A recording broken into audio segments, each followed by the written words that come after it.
Irreverent, entertaining, cool. You're listening to LA Talk Radio.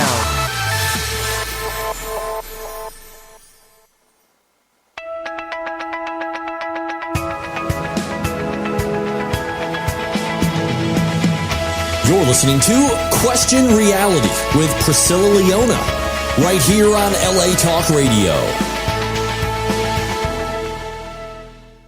Hi, welcome to Question Reality. I'm your host, Priscilla Leona, and we are coming to you live from Los Angeles, California. If this is your first time tuning in, our show will help you to question your career reality.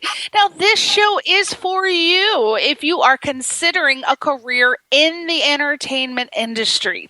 Our guest will provide advice on how and what it takes to successfully pursue a career in the entertainment industry. And some of our guests include Emmy winners, Grammy winners, Tony winners, reality TV stars, producers, directors, actors, singers, comedians, casting directors, and the list goes on and on and on and on. So if they are working professionally in show business, we're going to have them on the show to give you entertainment career advice. And we make sure that our guests are at different stages of their careers, from professional to beginner. So that means that we will definitely have someone on the show who will be able to help you with your show business career questions. Now, you can download any of our past shows by going to our archive page on the latalkradio.com website. So just go to the website, click on Channel 1, there's a link, and then a drop-down box appears. Click on Question Reality, and this is going to take you directly to our archive page. And our shows are also available to listen to for free on the iTunes website under the podcast section, and we're also on Stitcher.com. So just type Question Reality Radio in the search box, and there we are. Now, if you want to find out about our future guests, you're going to have to go to our official website, which is questionrealityradioshow.com. questionrealityradioshow.com. And that's where you can see all of our guests. We are always booked 6 months to a year in advance. If you are working professionally and you want to come on, promote your projects, and also provide us with some career advice for our young whippersnappers tuning in, how to get in the biz, please send us an email, and we would love to consider you for coming on the show. And I encourage you to download our new free app for Android or iPhone, and that's going to allow you to be able to listen to any of our other exciting and informative shows that is on LA Talk Radio as well. So to download the app, go to the homepage of the latalkradio.com website, and the app is located at the bottom of the page on the right-hand side. So get that app. That app is very, very important. Now,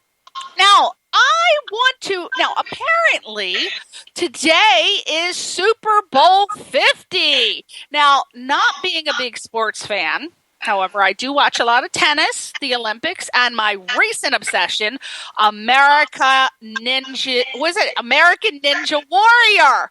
Oh my God, I love that show. Speaking of that show, we just won the America versus the World. So yay, America Ninjas. Mount Midoriyama. That's a mouthful. Mount Midoriyama conquered in an epic finale. One athlete rose above all the others to claim this $1 million prize. Then the title of American Ninja Warrior, if you're watching it, you know it was Isaac Caldero. And he toppled it. He got to Mount Midoriyama. It was absolutely titillating. I loved it. American Ninja Warrior. Can't wait for it to come back. Now, speaking of the Super Bowl, I have to throw this in.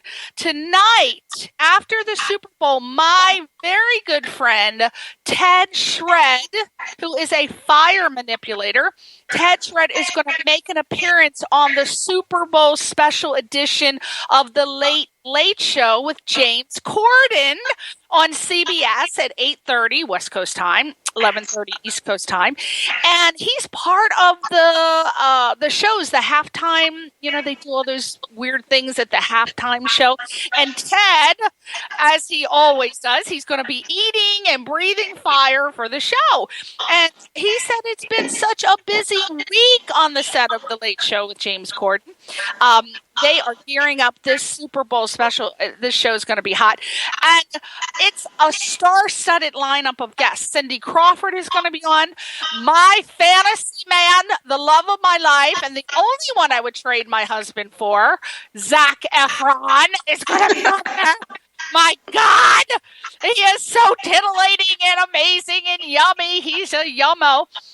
Andrew Kendrick's going to be there, and also Sir Elton John is going to be on there tonight. So tonight. And I told Ted, my friend Ted Shred, I said, I wish I would have known in advance that he was going to be on the Late Late Show with James Corden, because I would have made a special request for him to accidentally singe off a little piece of hair from Zac Efron's head for me. Now, I would have definitely done it. He could just send a little fire over Zac Efron's way for me. But unfortunately, I just found out from Ted today he's going to be on the show. So no hair for me from Zac Efron this time, but he's not getting away. Lastly, I wanted to remind those of you who love and look forward to Valentine's Day as much as I do. It's right around the corner next Sunday. So don't forget to get the little card, some flowers, and some C's dark chocolate almonds, my absolute favorite. Hint to Albert. Get me some damn C's dark chocolate almonds and a bottle of Wild Turkey whiskey. We'll be good to go. But we'll plan a little romantic getaway for your significant other. They will certainly appreciate it. And even if they say it's not a big deal, it's just another holiday, you know they want something. Just get it. Now, I know some of you people are with others that complain about Valentine's Day as just being one big corporate ripoff. So to those of you who actually stay with these pessimistic people, I want to wish you a little happy Valentine's Day in advance and tell you to just treat your damn self. Pamper yourself for Valentine's Day. Everybody deserves to feel special every day, but especially on Valentine's Day. So charge those damn credit cards up. And if he or she complains, say, well, you know what? You could have gone to the 99-cent store and got me a damn plastic flower, but you didn't. So now I've got a dozen that are going to die in a couple of days, and they cost $400. So there you go. That'll teach them next time. Make sure they get you something in advance. Now, so enough about Valentine's Day. Let's catch up on what's been going on since the new year. I want to do something a little different this year. I want to hear from everyone, all of my listeners out there, all of the fans of the show. I want to hear from all of you about what your New Year's resolutions were and how you're coming along. Now, I don't call them New Year's resolutions. I like to call them my annual NIGOs. NIGOs, New Year's Goals and Objectives, because I don't even attempt one of them. I write it on there and I say, oh, hell no, I just can't do it. So what I do is I just put it on my NIGO for the next year and I just carry it over. So please send me an email with your 2016 New Year's resolutions or NIGOs, and I will give you a shout out on the radio show. And if you want to continue, we can all continue to inspire each other until the end of the year to see how many of us can actually make one little goal that we set for ourselves. So send those emails to PriscillaLeona@yahoo.com. PriscillaLeona@yahoo.com, and we will do it. All right. Woo! Okay, so that's the end of that. I'm so excited for the guests that we have on the show today. Every week I'm excited because I have really good guests coming on the show. But especially excited when my darling Michael Stover from MTS Management Group, one of my favorite PR guys, most of my guests are booked by PR agents, and Michael just brings me little special people all the time. And he booked this wonderful lady. Her name is Dr. Christabel Llewellyn, and she is the founder of Kinderjazz. Now, when you hear Kinderjazz, you go, what is that? Is that some sort of exercise thing? Is that like some sort of a new fad to work off one of our thunder thighs? No. It is not. It is not. I want you to go to the website right now. It's kinderjazz.com, KINDERJAZZ.com. They're also on Facebook under Kinderjazz and Twitter under Kinderjazz. And I am just going to tell you just a little bit, and then we're going to talk to, I'm going to call her the doctor. We're going to talk to her in a moment. But basically, Kinderjazz is the big swing band for little kids. You go, what? What in the heck is that? Okay, Kinderjazz is a 12-piece, fully acoustic swing orchestra. And they opened Manly Jazz Festival back in 1998. And since then, they performed at the Sydney Opera House, Daring Harbor, the Teddy Bears Picnic at Parramatta Stadium to more than 10,000 families, carols in the Main 2000 on Channel 7, Stadium Australia, and many, many, many, many, many major venues around NSW. And like all good music, it spans all generations. They've got something for everyone. Now, Dr. Llewellyn is herself a professional pianist, conductor, and music educator, and also a consultant to HSC music students, the Sydney Opera House, Baby Proms, and the City of Sydney. Now, get this. Are you ready? This lady was mentored by, okay, ready? Isadore Goodman and Leonard Bernstein. Oh my gosh, I wish Albert was here to give me the applause meter. He's not here. We're doing a show remotely because the doctor, I like to call her, she is in Australia, so I can't have my applause meter, but I'm going to go, yay, yay, yay. Any wonder she has like a burning desire to pass her knowledge forward, and we are going to hear today. So without further ado, let's talk to Doctor! The doctor is in the house. Dr. Christabel Llewellyn, thank you so much for being on the show today. Thank you, Priscilla. It's exciting. Well, it is very exciting because I can actually hear you. You're so crystal clear, even though you're in Australia. I've done interviews with some people who are like a mile away, and they're all fuzzy, and they sound like they're in Tahiti. So I don't know what you're doing, but my goodness, you got to pass the tips on. What do you have for your provider, your internet provider? My God, that's crystal clear. That's great. Wow. Now, you're the founder of Kinderjazz. So let's start out with finding out. You were mentored. I want to get to this right away. Now, you were mentored by two of the greatest musicians in the business, Isadore Goodman and Leonard Bernstein. Tell us, how did this come to happen? Isadore Goodman was obviously, the Russian Jewish concert pianist that came to Australia with his mother, and he started the very first ABC orchestra in Australia in 1952, I think. And he also taught children piano. He was at the conservatorium, and I was one of his students. I remember going to the town hall, and the Sydney Opera House wasn't even built yet. This is in the 70s. And he was doing an afternoon show, a performance at the Sydney Town Hall, and I happened to be playing something in the evening. And so I was on the piano, and he gave me his number, and he asked me to get my mum to call him. And my mother was a huge fan, so she was like weak at the knees that, she had Isadore Goodman's number. And of course, she rang straight away, and, ingratiated herself so that I could actually get in. But what was really interesting is that I had to audition because he only taught at the City Conservatorium, and their rules were, they couldn't just let anyone in. You had, if you were going to be one of his students, you had to audition. So I did audition, and Alexander Helmanitsky was in the audience, and he just took one look at me and decided that he was going to have me as a student, not Isidore. And apparently they were really good rivals, but very, very firm friends. And they actually, I don't know whether the story's true, but he told it to me many times, and they actually played a game of chess to determine who was going to get me. I love it. If you're gonna be, oh my God, if you're gonna be Isidore in the game, my God, you'd want to be won by Isidore Goodman. Yes, he was just amazing, absolutely amazing in every way. Wonderful, wonderful sense of humor. He just told me anecdotes of, he just, the thing with him is he just engaged my imagination so much in everything that he did.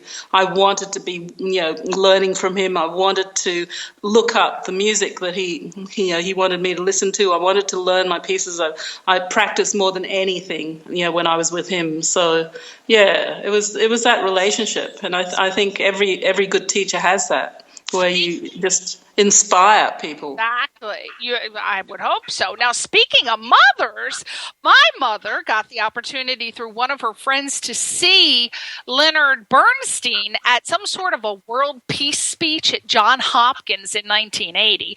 And she just said it was one of the greatest moments of her life, and it had such an impact on her outlook at life at the time. How did your relationship form with Leonard Bernstein? I was in London, and he had come to the Royal College of Music, and basically he asked me what was I doing in the summer, and he had come to record the BBC's documentary with Herbert von Karajan, who was the conductor of the Berlin Philharmonic, and he because I wasn't doing anything, I was from Australia, I wasn't doing anything for the holidays, I ended up going with him, and we kept in touch. He was 70 at the time. Wow.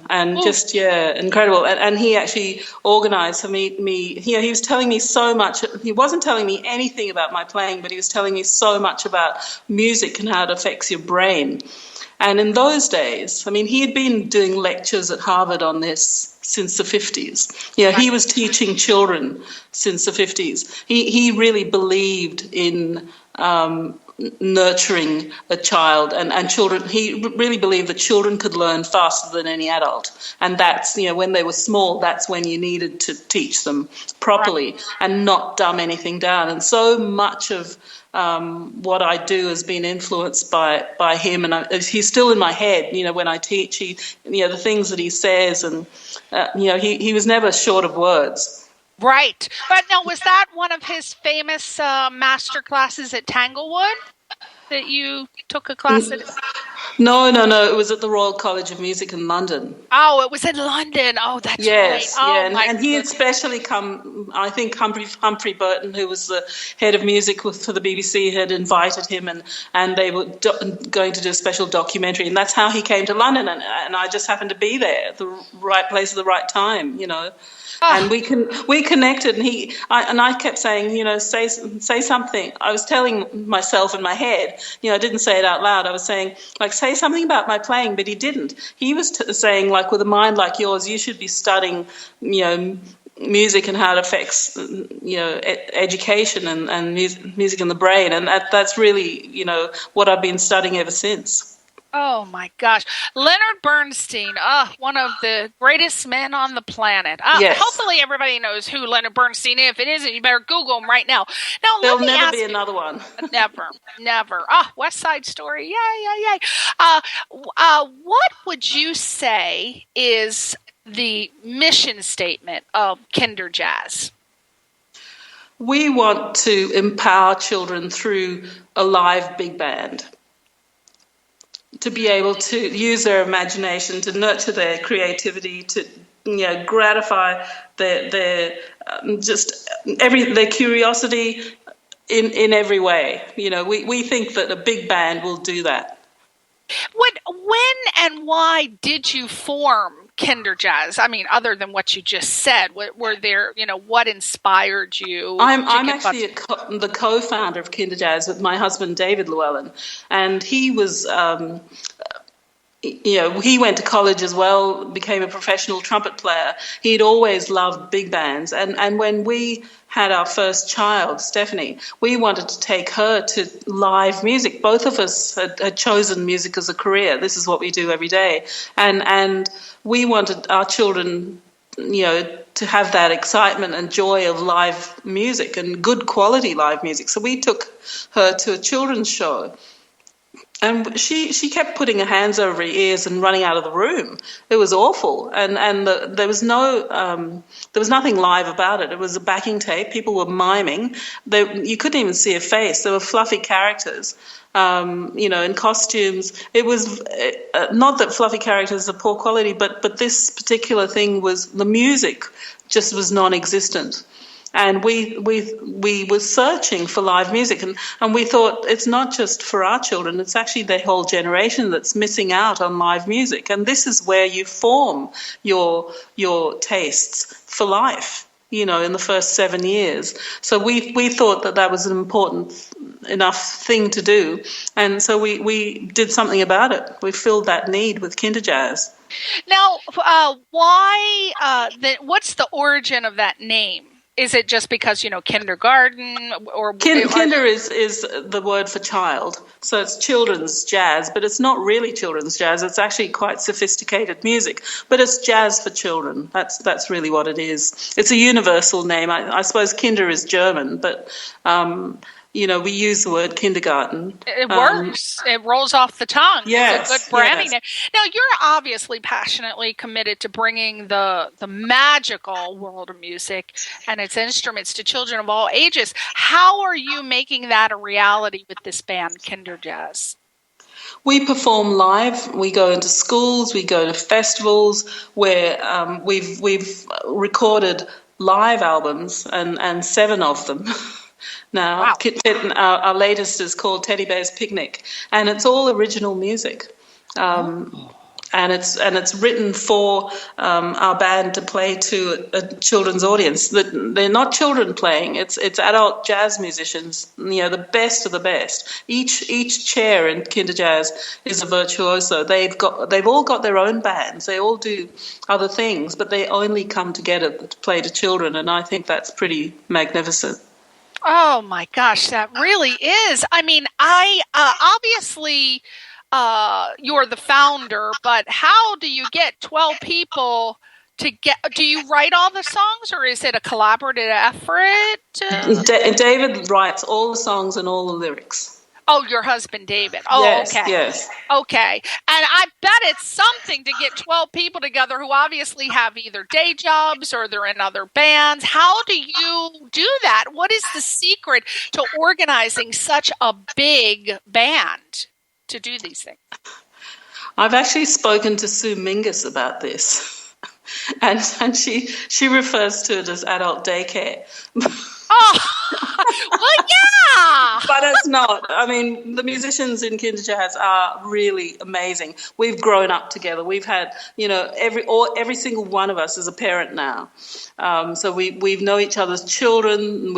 Our children have grown up with this band.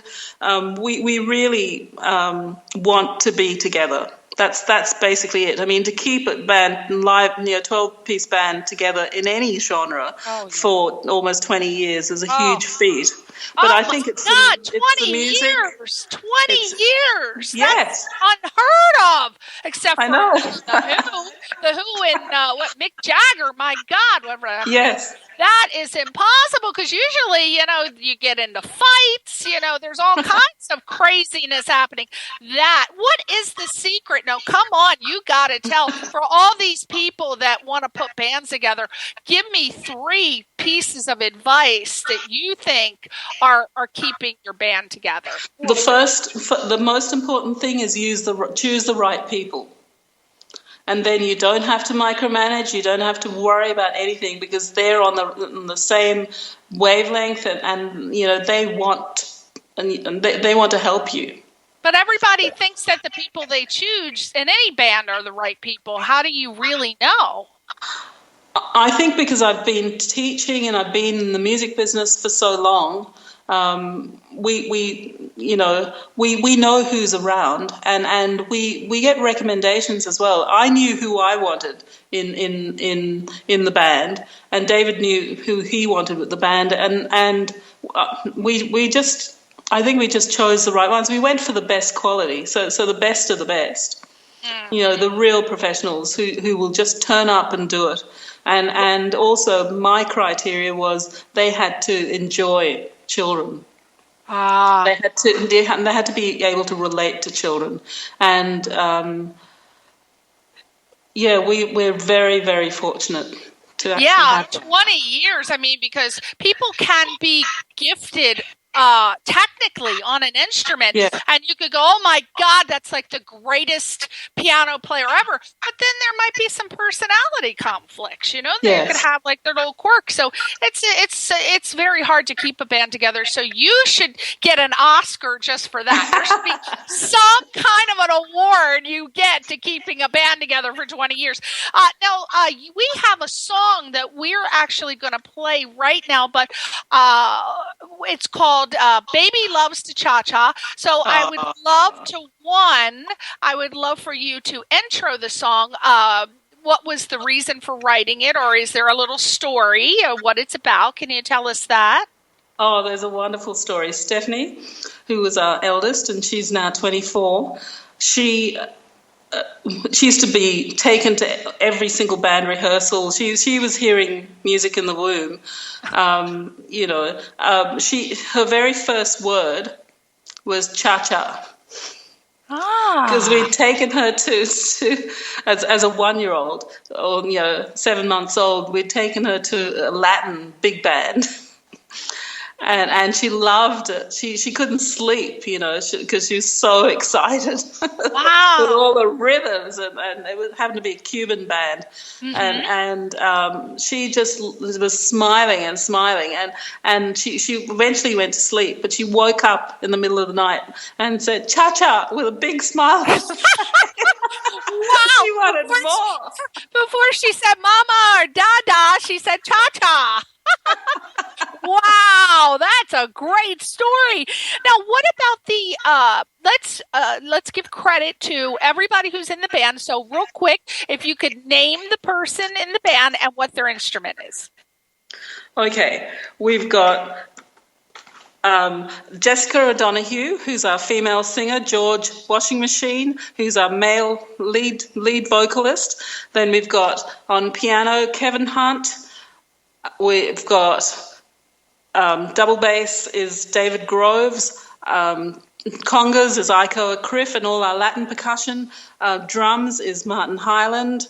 We've got three saxophones, Vanessa Patterson, Jason Morford, who's our tenor saxophone player, Glenn Henrich, alto saxophone, then trumpet Al Davey, second trumpet Mike Kenny, and trombone Mark Barnsley. Wow! I didn't think you were going to actually get through that. Yeah, well, 20 years, you better know something, right?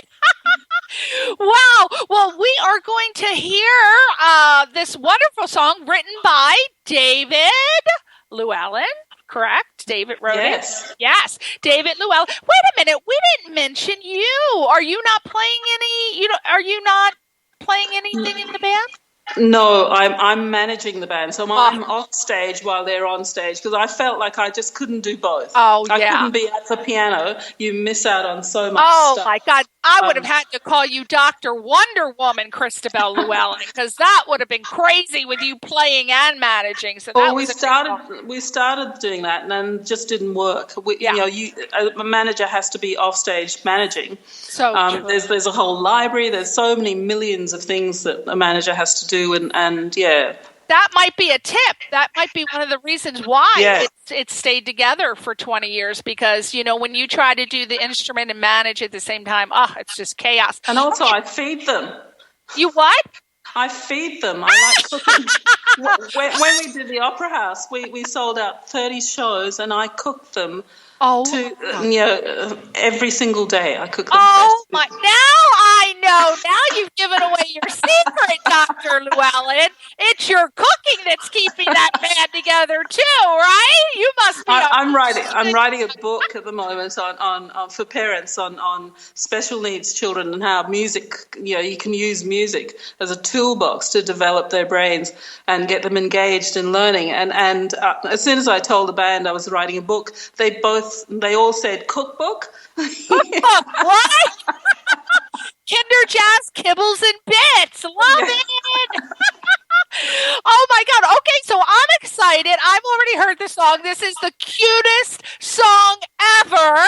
And after you hear it, you're going to run to iTunes, which I'm assuming that it's on iTunes. Yes. Run to iTunes and buy it. So without further ado, let's listen to Kinderjazz's Baby Loves to Cha-Cha, written by David Llewellyn. Take it away, Roni.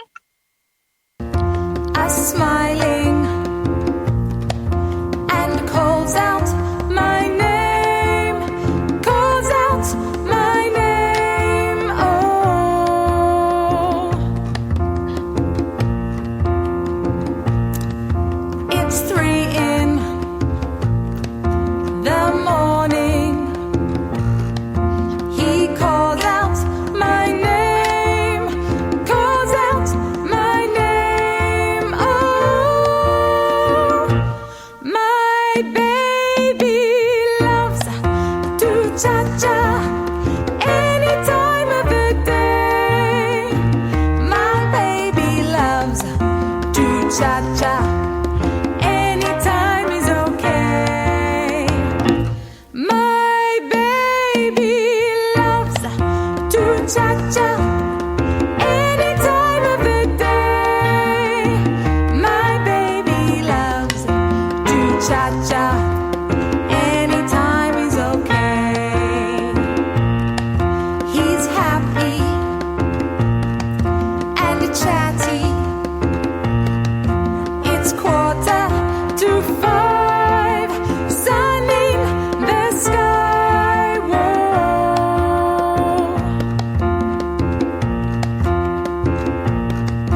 My baby, your baby, whose turn is it now? Turn is it now? Whoa. My baby loves to cha-cha any time of the day. My baby loves to cha-cha. Anytime is okay. My baby loves to cha-cha any time of the day.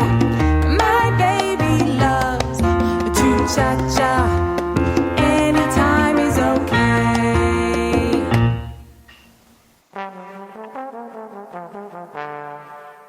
Woo! Cha-cha-cha.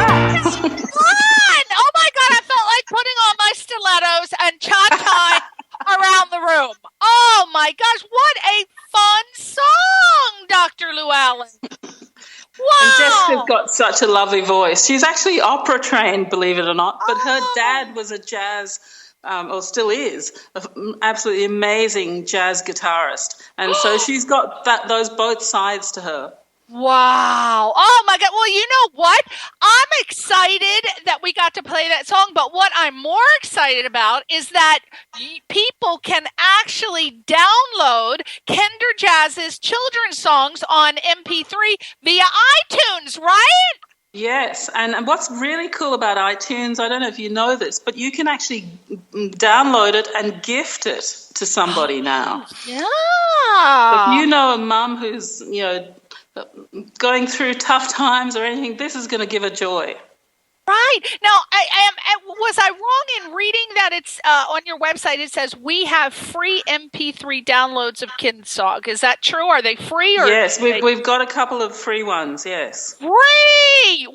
My favorite 4-letter word, free free. So everybody go now to iTunes and either get your free song, but you should pay a little something. Buy one, get one free. I love it. Oh, I just came up with that. So buy one and then you can take one free. Go to iTunes now and listen to them. I bet there's so many fun songs on there. Oh, very excited. And they're all original, and they were all written by David Llewellyn. But this band sounds really good. I love those little congas in there. That sounds nice. Now, so everybody go now to iTunes and just type in Kinderjazz, right?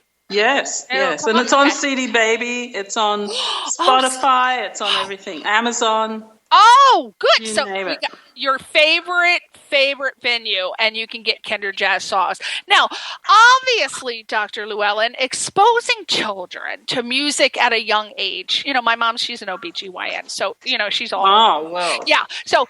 Obviously, exposing to children to music at a young age can inspire, it motivates your child to learn an instrument, just to kind of get them involved with music. But I had somebody send me an email and say, what if your child is absolutely resistant? She said she thinks there's something wrong. Oh, this is Sue from Boston, Massachusetts. Yes. And she said that her child is absolutely resistant. Now, I don't know. I've never heard of that, Sue. I don't know. We might have a problem now. But my question to you, from her to you is, do you continue to try periodically or be content that music may not be strong moting? Okay, let me translate that because she messed up on there. Okay. Do I try to continue periodically or be content that music may not be a strong motivating factor for my daughter? I would question what music she's actually exposing her child to, and how have they ever been to live music? Because I've seen festivals where as soon as there's a beat, or even television, ads, advertisements, as soon as there's a beat, a toddler will jump up and down, guaranteed. Right. Mm-hmm. Absolutely guaranteed, unless there's something physically wrong with, their cognitive ability or, they're deaf. If they can hear it, they're going to move their bodies. Right, and we don't know. She didn't put enough information. We don't know how old the child is. I would take them to an orchestra. Yeah. Because children aren't, they're unique. Right. And they're magnificent. They don't like just one thing. I remember, I'll tell you a story about Miles, my son. I started them all on violin, thinking, that's a good instrument. It'll train their ear and all of that. The girls loved it. He was 4 years old, and he cried at the first lesson. And I was like, oh no, like he's just shy, or he doesn't want to do it, or it's all too hard. He's only little. He's 4 years old. It was Suzuki violin. It was a brilliant teacher, and he cried. And you know what he did? We went into the house, and from the car, and the car was parked in the driveway, and I said, oh, where's Miles's violin? And you know where he'd put it? At age 4, he'd put it behind the wheel of the car in the driveway. Hoping that I'd run it over. Oh, at 4 I got a years message. old, he was already plotting with that girl. Oh, my goodness. Oh, that is the funniest thing I've ever heard. I have never heard of a child being that smart. And, he became a drummer. Well, see, he likes to bang things and beat them up, huh? Yeah. Wow. Now, you claim that children can comprehend music at as early as 4 months in the womb. Can you tell us, where you get your facts, research? Tell us more about that.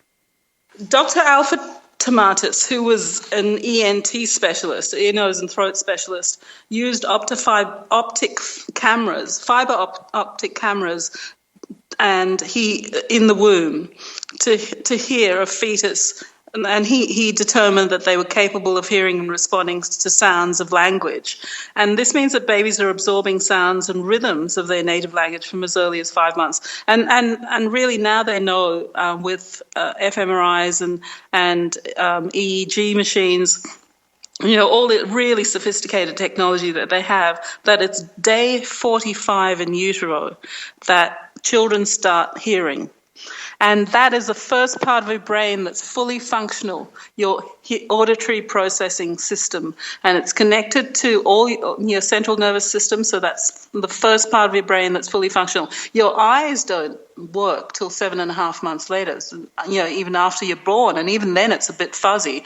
But nature knows that hearing is really, really important. We've got glasses for eyes, but no one actually tests whether it's not the hearing, it's the processing speed that's important in children's learning. And if that and how healthy that is determines whether you can learn or not. Wow, that is amazing. I never even thought of that.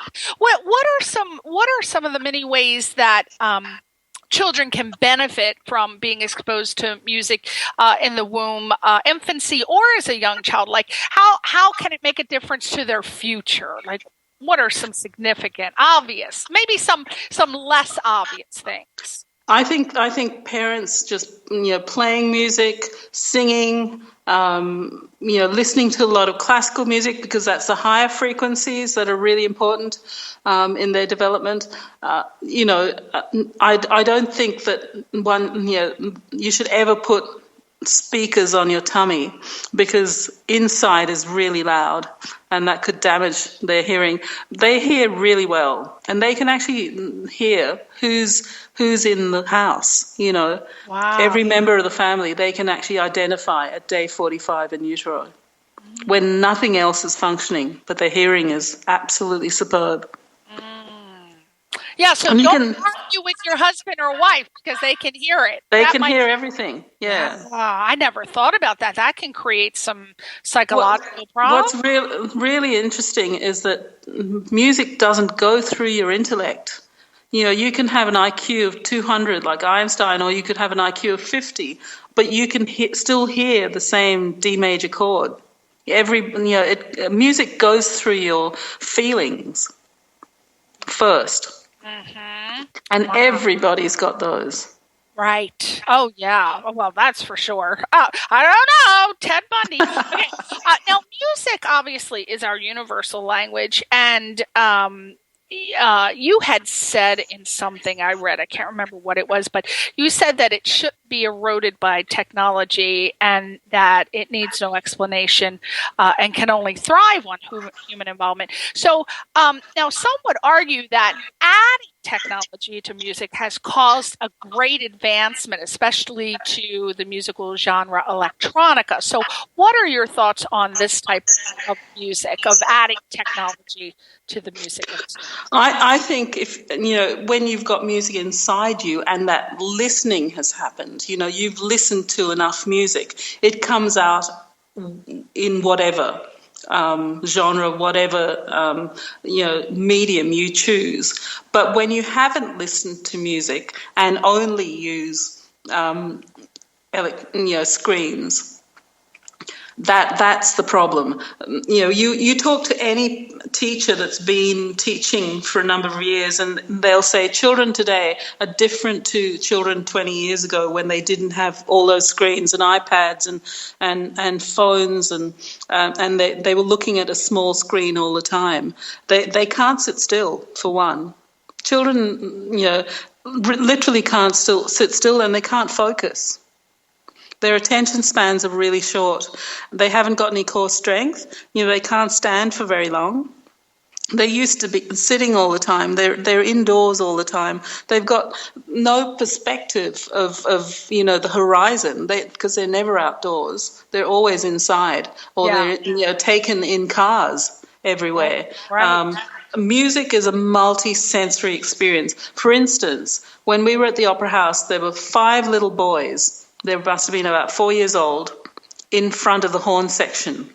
they stood in front of the horn section. So the heads, the musicians were sitting down on chairs, and so the heads were right in the bell of the horns. Wow. And they'd closed their eyes, all 5 of them, they'd closed their eyes and they were putting their hands out, open their palms, little palms, and they were feeling the horns hit them in the face. Oh, and wow. we forget that music is physical. It moves. Something has to move to make a sound. Right. And those beautiful brass instruments, they hit you in the face, and it's processed through your bone structure, and everything vibrates and it sends information to your brain. It's a multi-sensory experience.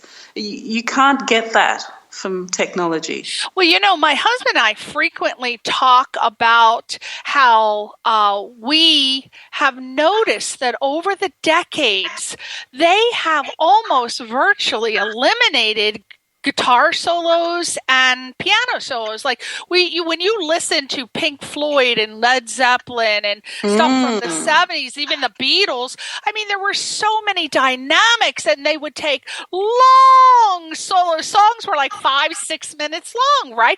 But we didn't mind because it would take you on a journey. And now I don't even hear, the music of today, I don't even hear guitars, let alone any solos.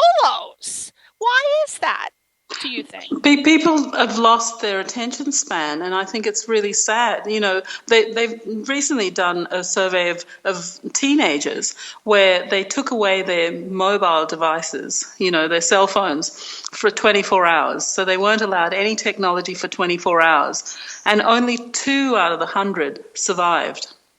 What?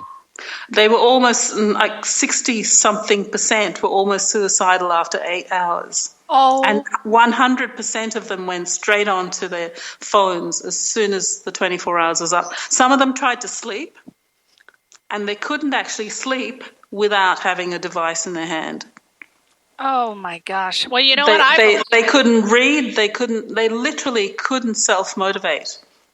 Wow. I don't know what that means, Dr. Llewellyn, for our future, but I'm just so happy that the jazz musicians still keep playing and people still get out there and find an instrument to play.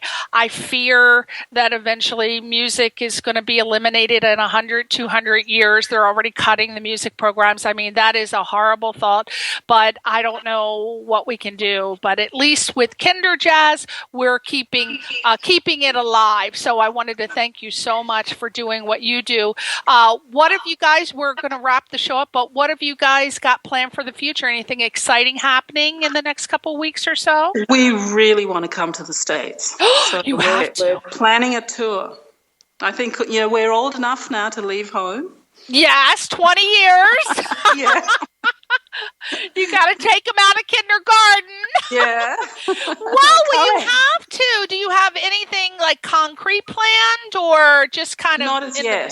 We're talking to Sesame Street because that's been a huge inspiration for Kinderjazz, and we want to perform one of our songs on Sesame Street. So yeah.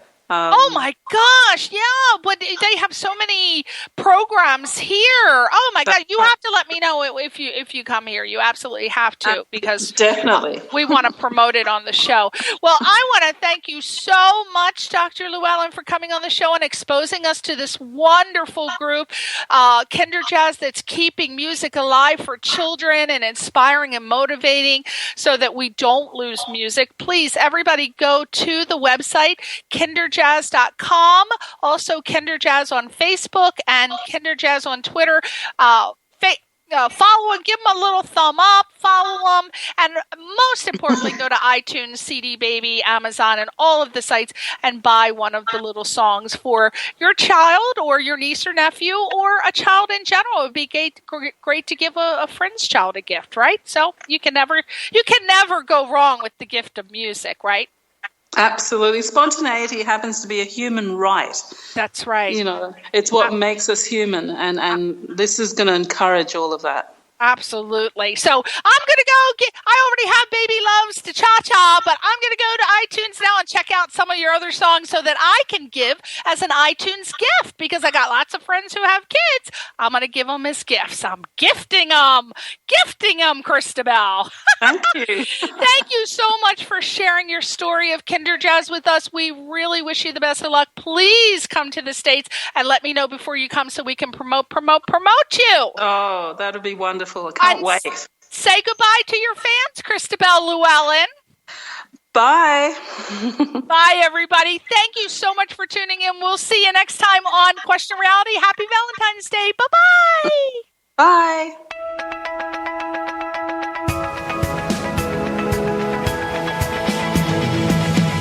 You're listening to Question Reality with Priscilla Leona, right here on LA Talk Radio.